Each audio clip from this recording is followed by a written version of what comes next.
The last episode of Moon Knight ended with one of the biggest cliffhangers in MCU history. And after diving deep into the rich world of ancient Egyptian mythology and lore, we now have a completely new corner of the MCU unlocked to us. A corner that we are free to explore and dissect in any number of future possible projects, not to mention here on the channel. Spoilers ahead for Moon Knight Episode 5. In Episode 5, we see Stephen Grant and Mark Spector work to balance their scales before arriving to the Field of Reeds. This place is based on the Egyptian interpretation of the afterlife. As they fight off being captured by the souls of the Duat, Stephen Grant falls overboard and is quickly consumed in a vessel of stone, leaving many fans in shock. So what exactly is going on here? What does Egyptian mythology have to say about this moment? And what can we potentially expect from the final episode of Moon Knight regarding Mark's escape from the afterlife and Stephen's potential return? Based on real-life Egyptian mythology, we can gather some clues as to what we might see in the underworld outside of simply what we've seen so far from the past few episodes. And we might be able to deduce exactly how not only Mark might get out of the underworld, but might actually save Stephen in the process. So stick with us today, watchers of the Marvel Multiverse, but before we dive into the video, we'd like to thank our historical consultant, Julia Bishop, for giving us some incredibly helpful insight on today's topic and into ancient Egyptian history and mythology behind the true culture, which has helped us develop some of these interesting theories. In the Egyptian afterlife, the Field of Reeds where we find Mark at the end of the episode is not actually the final stop for the dead. While many souls may choose to remain in the Field of Reeds for eternity and live prosperously, Egyptian souls also have the option to join Ra on his endless cycle of death and rebirth. In the legend, the sun god Ra was destined to repeat an endless journey through 24 kingdoms, which were representative of the 24 hours in a day. The initial 12 were located in the sky, and he traveled this half during the daytime, before descending into the underworld in order to traverse the next 12. Which was the original Egyptian interpretation for a 24-hour day, and the explanation behind the sunrise and the sunset. This is a journey that Ra had been cursed to travel for eternity, and would continue to do so for the foreseeable future. In the end credit scene of episode 4, we see the Ushabti of a snake, which might be representative of the serpent Apophis, which served as the primary obstacle in the way of Ra's rebirth. Apophis' only purpose in life was to consume the sun, killing Ra in the process, and every single night he would attempt to battle Ra once again.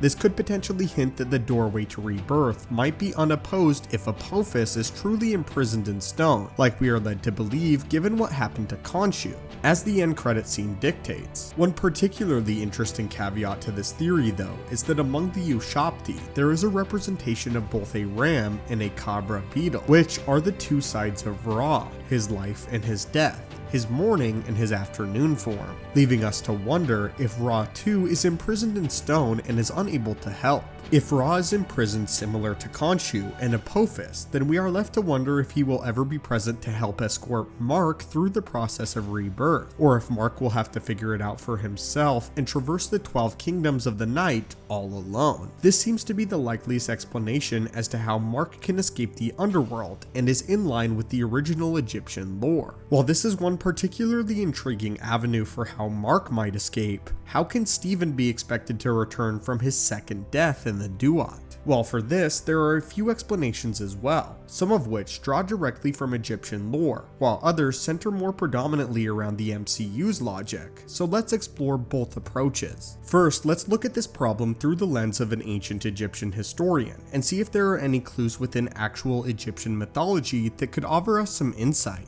In ancient Egypt, pharaohs would be buried with the Book of the Dead, which was essentially a guidebook that a soul would use in the underworld in order to traverse the Duat. It was a collection of spells, maps, and information that was tailored to each individual person in order to guide them through the Duat and into the realm of Osiris, and these books could be up to 191 chapters long. If Mark is able to make it back to the realm of the living and discover a Book of the Dead, be it in the tomb of Alexander the Great or with the help of Layla, then it might hold the secret to pulling Stephen out of the Duat. With the prevalence of magic throughout the MCU and the Darkhold set to reappear in Doctor Strange in the Multiverse of Madness, it's not unreasonable to believe that a Book of the Dead might help Mark recover Steven. But what about a more MCU-centric approach? Given what we know about the Marvel Universe, what other explanations can be offered to us about saving Steven? The second explanation might have to do with Khonshu, and the idea that his healing powers could reconstitute Steven from close to nothing.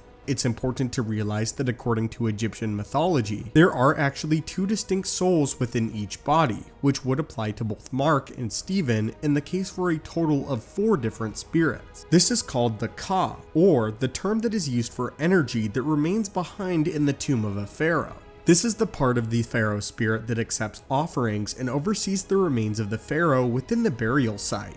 The Ba, however, is the spirit that traverses the underworld and seeks the path to Osiris, and the Ba is what faces the judgment of Anubis' scales. In this case, then that would mean that we are following the Bas of Mark and Steven as they venture into the Egyptian afterlife. And it's also important to mention that Steven's heart does not disappear from the scales of Anubis. When the scales balance, both hearts are still present even after Steven was thrown overboard, implying that Khonshu might have all the necessary pieces to revive Steven in some way or another. If he can heal Steven from either the Ka within the tomb of Alexander the Great or the remains of Steven's heart that we know is still intact, then he might allow Steven to return if Mark is able to succeed in freeing Khonshu. This would be in line with the source material, as Khonshu has revived both Mark and Steven on numerous occasions, and it stands to reason that Khonshu might even be able to enter the afterlife and find Steven within the sands of the Duat, if again he is free and able to do so depending on what exactly transpires in the final episode. But anyway friends, what do you think of these theories? How do you think Mark will escape the afterlife? And do you think Steven will be rescued from the Duat? Also, do you have any other theories that you would like to see answered? And other questions you have revolving around the Moon Knight series or other aspects of the Marvel Universe? If you do, be sure to let us know in the comments down below. As always my friends, hit that subscribe button to assemble and join our team, and I hope that you have a great day.